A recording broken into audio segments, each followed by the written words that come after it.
Without giving you the specifics of a hypothetical coaching crisis that you need some guidance on, where's the first call going? Without making it specific to any, one scenario that someone would be more qualified to handle. You've just got a football crisis.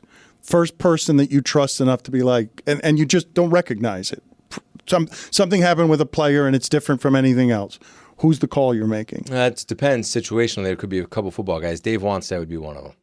He's a guy that I lean on heavily, talk to weekly, has been through it, was a head coach, really one of my biggest mentors. He is the first one that jumps into my mind, so he'd probably be my first It's call. funny that you say that, though, because his experience with the Dolphins following the people he followed, it hasn't been that good since then. I don't know. Do you know the history, the entire history of the last 25 years down here since Wannstedt? Yeah, he's told me about it a little bit, so I know it, but hopefully we'll make believers out of even you at some point.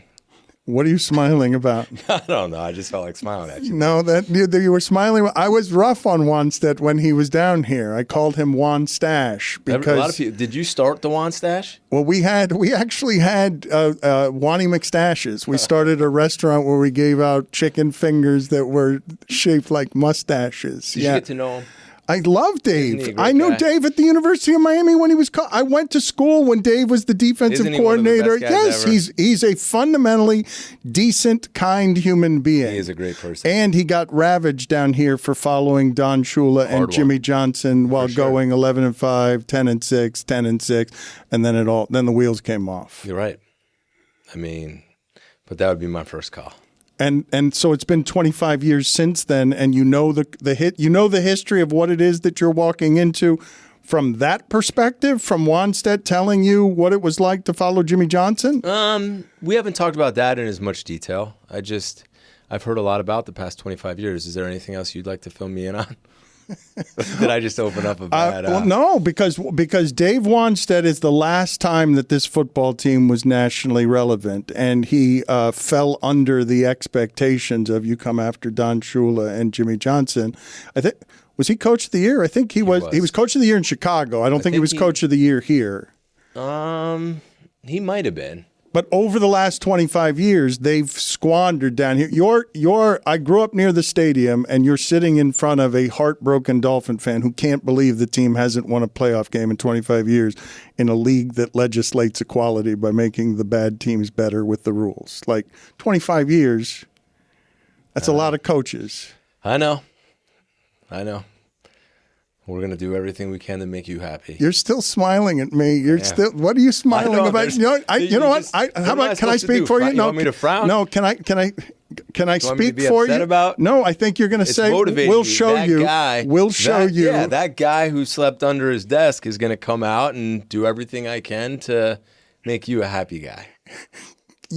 What I see beneath the smile is what? We're going to show you. Just watch, but you believe in yourself. You wouldn't have taken this job if you thought you were going to fail at it. Correct. I took this job because I believe in a lot of things about it that I'm excited about. The interview process was long. It wasn't just me going on all these interviews. It was me doing a lot of the interviewing. This wasn't like, this is your only interview, this is your only opportunity. I'm just going to take the job. That wasn't it at all. I mean, I chose out of the 6 that wanted to fly me in to meet with me, I chose this one to go first for a reason, because usually the first one is going to be the one you're most interested in, because if it works, you're not going to leave the building and say, oh, no, I'm just going to go look around. So there's a lot of reasons I took this. I believed in ownership when I talked to them. I believed in Sully, and I wanted to pair up with somebody that I was aligned with. That was really important to me, because you mentioned when I was in some situations that weren't great in this league. And I saw it all firsthand, and I watched it very closely. I'm very observant. And then when I got to San Francisco and I saw Kyle and John Lynch and how connected they were, which was way different than anywhere that I've ever been. And I saw it building, and I saw the alignment. I saw how they worked together. I said to myself, if I ever have a chance to get one of these jobs, that's how I want it to be like. And that's what I saw with John Eric. And that's what John Eric and I talked about for the past 2 years. So if for to work out where we both get a chance to start together I just think that's a very rare opportunity, and I don't think that exists a lot in this league.